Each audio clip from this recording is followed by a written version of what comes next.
هناك تكليف من السيد الرئيس عبد الفتاح السيسي للفريق مهاب رئيس هيئة قناة السويس بعض التكليفات، منها الإصرار بانتهاء اتفاق التسوية مع شركة قناة السويس حوائط مرسك في شرق بورسعيد.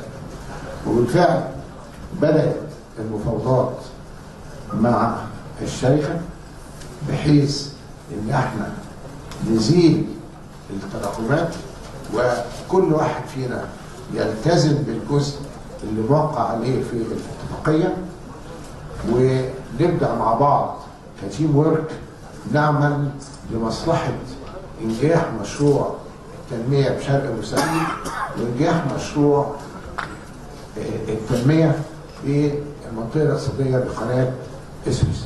وتعاملنا بكل الصداقة والشراكة والحب والاحترام المتبادل علشان نصير اتفاق تسوية بيننا وبين شركة قناة السويس للحملات يساعد على دفع عجلة الاقتصاد القومي المصري.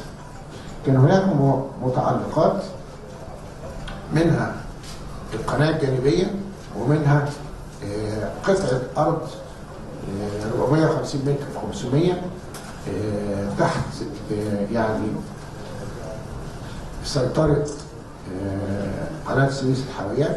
الحقيقة تفهمنا، احنا خدنا قطعة الأرض لصالح الدولة المصرية لصالح مشروع التنمية في منطقة قناة السويس لصالح تطوير ميناء شرق بورسعيد. وفي نفس الوقت كنا على الوعد والعهد ان احنا نبدأ في تنفيذ القناة الجانبية بالشراكة مع شركة قناة السويس الحاويات.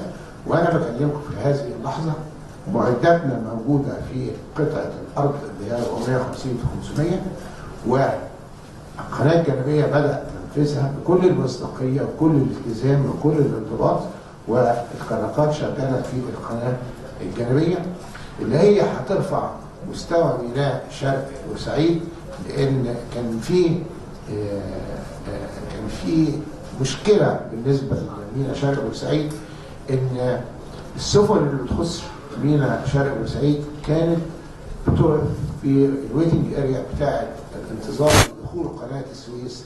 الاول كان ممكن مناطق الانتظار ممكن السفينه يبقى فيها 7 8 9 10 ساعات علشان تدخل الى ميناء شرق بورسعيد، لانها بتخش في الجرود بتاع سفن القناه، في الكونفوي بتاع سفن القناه، وبعدين تنشق وتخش ميناء شرق بورسعيد.